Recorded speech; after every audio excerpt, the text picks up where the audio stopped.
Well done na po yung aking nilutong cassava cake. Ayan, binake ko po siya ng 45 minutes.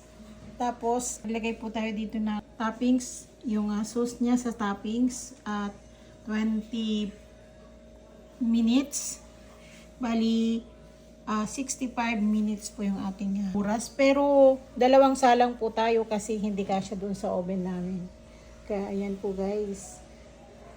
Napakaganda at perfect yung aking gawa. Pero, papalamigin po muna natin. Ito po yung ating mga takip. Ayan. Ready for delivery. Bili-bili na po guys. Ayan. Yung ating nagawa. Ito po yung ating pang tikim-tikim. Mga pre-taste. Yan. Pero po ito ay tigi-isa po kami dito. Ayan guys. Ayan. Sarap-sarap po. O diba? Yan naman po talaga yung cassava cake. Ayan. Perfect. 5 kilo po nga cassava po ang aking binili.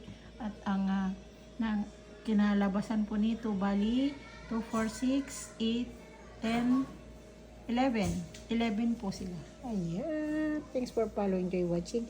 And follow for more Zan Obando at La Mamita Cocina ang aking page. Bye bye.